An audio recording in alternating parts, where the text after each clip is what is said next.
So this question comes from Chris. I've always wondered and was wanting to know more recently, what is the difference between LAN, local area network, WAN, wide area network, and PAN, personal area network? I do know that LAN can be used for small or large networks, so why do the other two exist and what is their purpose or advantage? So LAN and WANs have been around forever. And PANs are kind of a new thing. They're the product of this new world of wearable technologies. So basically LAN is a local area network. So when we're talking about local area networks, basically we're talking about small confined networks generally behind a single router. So you have one router coming into a premises that goes into a switch or any number of switches, and then all the computers that are connected to those switches are part of the LAN. So that's the local area network. Local area networks are generally, they're either buildings, so if you're dealing with a reasonable sized building, I don't know, a building with somewhere between 100 to 500 people, that may be its own single LAN. There can be, sometimes a LAN can be an entire floor. So if you go into these really massive buildings, so like the World Trade Center or something that just have millions and millions and millions of square feet, maybe a single floor will be a LAN. But the idea is it's basically all the computers that are connected to the switches behind a single router. Then you have WANs, wide area networks. So the thing is basically what routers do. Routers basically try to confine the communications of all of these different computers and devices to something that the network can manage. Because again, when you're dealing with the Ethernet standard, you have collisions. So when people try to talk at the same time, there's collisions. When this computer sends out packets, and this computer sends out packets. If those packets collide, then all the computers that can hear that collision then wait a random amount of time before they try to talk again. And so the issue is the more computers you have on any LAN, local area network, the more chance there is for collision. Every time there's a collision, that slows down the entire network. So if you have a zillion computers on one LAN, badness will ensue. Basically, the computers will all try to communicate at the same time, and packets will collide, and there'll be reset periods, and it's nastiness. So what you do is you put a router on the network, and you try to shrink the size of the network so that there's only so many computers or devices on that network to communicate at any one time, and you keep it in the low hundreds, maybe up to 1,000, depending on what you're doing, the equipment you have. When the idea is so on that particular network segment, there won't be so much communication happening that it ends up that none of the computers can communicate. So that's where you have the router. Well, then what you have is a WAN. The wide area network is, let's say you go to a campus, right? So you go to a campus facility for Microsoft or Google or any of these, and they have multiple buildings. So they've got let's say 20 buildings. So each building has its own LAN that then connects into a router. The routers then all connect somewhere into a main hub, and that becomes the WAN. So the LAN is the individual building. The WAN is all the buildings on the campus, right? And they're all confined by that router to keep communication and security. There's a lot that goes into it, but that's the difference between a LAN and a WAN. Now there are these things called PANs. PANs, I think they just called it a PAN because they already had LAN, WAN. They actually had MAN. They had metropolitan area networks at one point. But basically what PANs are is they're the devices that are on your body, personal area network, the devices that you use that communicate with each other. So if you have a smartwatch that is talking to your smartphone, that is a PAN, that's a personal area network. So if you have a smartwatch that talks to your smartphone and you have Google Glasses on, that is your own little personal area network. Most of these nowadays use like the Bluetooth technology in order to communicate back and forth, and that's its own little deal. Again, is it the same? I would argue PANs really shouldn't. I would argue honestly that they should have come up with a different name other than PAN for what a PAN is, because it's not the same thing as a LAN and a WAN and a MAN. But I guess they just lumped it all the same. So there we go.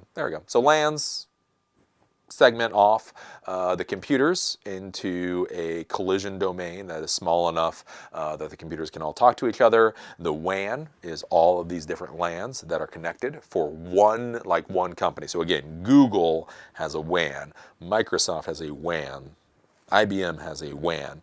They don't talk. Microsoft's WAN doesn't talk to Facebook's WAN, if that makes sense. And then PAN is the wearable thing. So yeah, that's all it is.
Okay, so you've gone to the local mediocre buy because you've got some stuff in your house that you need to connect to the internet.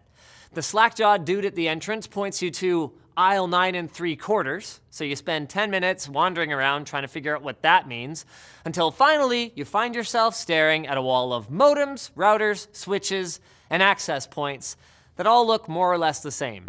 Plastic boxes with some Ethernet ports on them and maybe some antennas.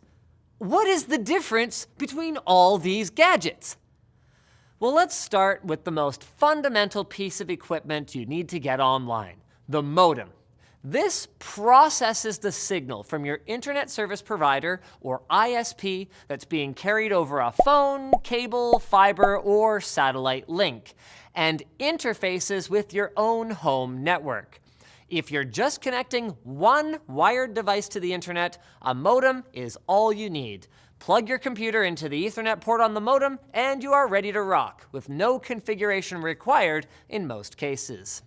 But these days, it's far more likely that you have multiple things you want to get online, a whole host of computers, phones, tablets, and game consoles, not to mention that smart fridge that you're having second thoughts about.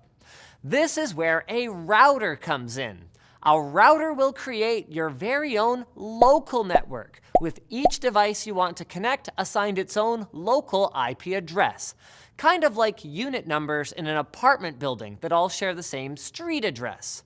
So your router then makes sure that web traffic gets to the appropriate device within your home, so your data packets don't end up going to your parents instead.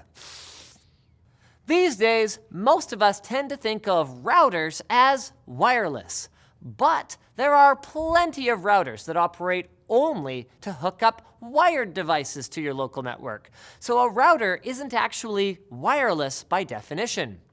We only think this because modern wireless routers are a combination device consisting of a router, a switch, sometimes a modem, and a wireless access point, or AP.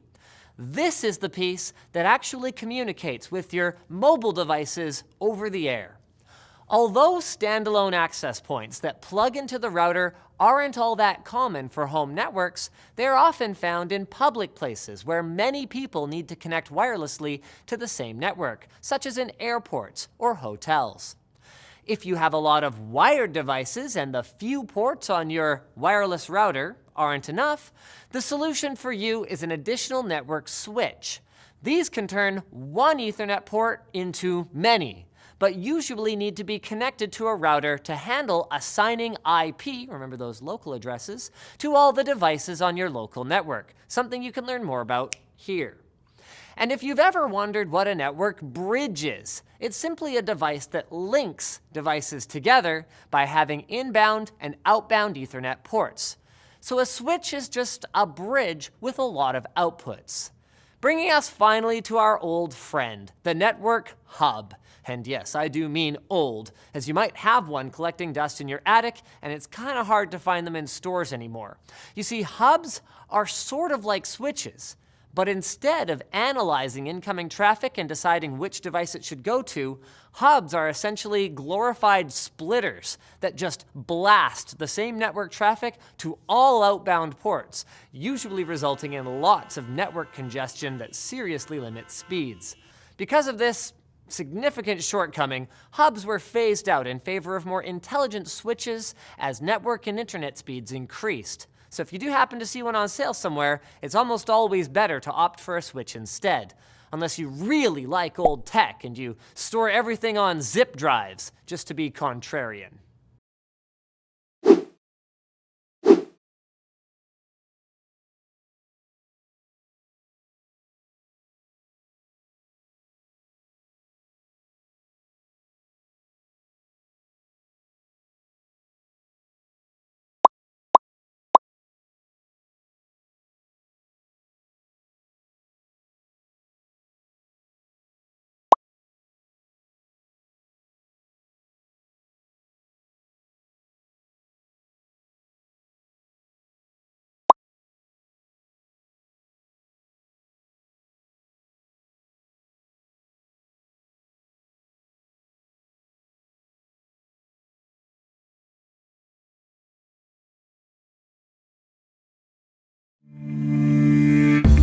From 4K video to 3D to virtual reality and beyond, we're in love with rich, immersive media. As content on the internet has become more dynamic, the amount of bandwidth we consume has skyrocketed, driving innovation in delivery and storage technology. This is a look at the future of internet infrastructure. The activity you're engaged in right now, streaming a video, is driving massive growth in the amount of data that's being transferred. For perspective on how much data we're consuming, 853 1.2 megabyte 5.25 inch floppy disks, like what Oregon Trail used to come on, equals 1 gigabyte. And there are 1,000 gigabytes in the 1 terabyte hard drives many of us have in our computers. In 2016, global IP traffic passed a zettabyte for the first time. That's 1 billion terabytes. Internet video accounted for half that bandwidth.